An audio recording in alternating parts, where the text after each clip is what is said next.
शिवजी के माथे से बहने वाली गंगा ज्ञान गंगा का प्रतीक है। ज्ञान अर्थात चैतन्य का केंद्र बिंदु।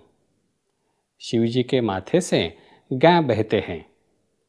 इसी को कहते हैं कि शिवजी के शीश से गंगा अविरत हुई।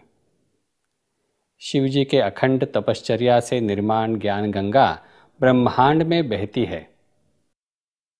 हिमालय से उगम होकर बंगाल के उपसागर तक बहने वाली गंगा में इस आध्यात्मिक गंगा का अंशात्मक तत्व है। इस संदर्भ में संस्कृत में गंगा का महत्व बताने वाला एक वचन है, गम्यते प्राप्यते मोक्षार्थिभिरिति गंगा। इसका अर्थ है जिसके पास मोक्षार्थी अर्थात मुमुक्षु जाते हैं वह गंगा है। शिवजी का एक और शारीरिक वैशिष्ट्य चंद्र या चंद्रमा।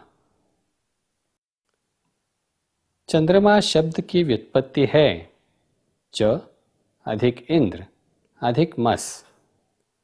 च अर्थात और, इंद्र अर्थात देवताओं के राजा, मस अर्थात सम्मिलित अवस्था।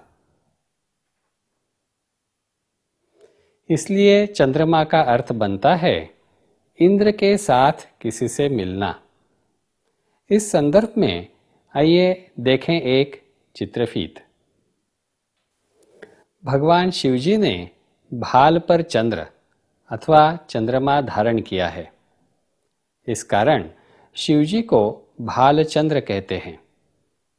प्रजापति, ब्रह्मा, शिव, विष्णु और मीनाक्षी तरंगे मिलकर उनके हजारों समूह तैयार होते हैं।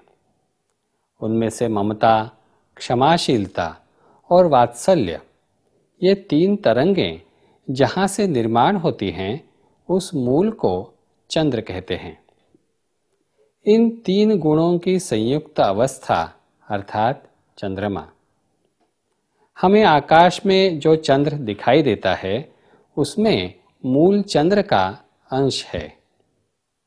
शिवजी का एक और शारीरिक वैशिष्ट्य तीसरी आंख। शिव त्रिनेत्रधारी हैं।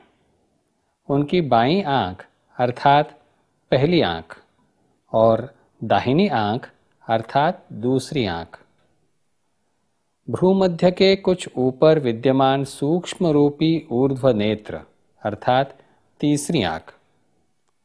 ऊर्ध्व नेत्र बाएं और दाहिने दोनों नेत्रों की संयुक्त शक्ति का प्रतीक है। शिव त्रिनेत्र हैं अर्थात वे भूतकाल, वर्तमान काल व भविष्य काल इन तीन कालों की घटना देख सकते हैं। योग शास्त्र के अनुसार तीसरी आंख अर्थात सुषुम्ना नाड़ी। शिवजी का एक और शारीरिक वैशिष्ट्य नाग। शिव ने माथे पर एक, गले में एक, प्रत्येक भुजा पर एक, प्रत्येक कलाई पर एक, कमर में एक और प्रत्येक जंघा पर एक, इस प्रकार अपने शरीर पर 9 नाग धारण किए हैं। अलग अलग नाग अर्थात पवित्रकों के समूह।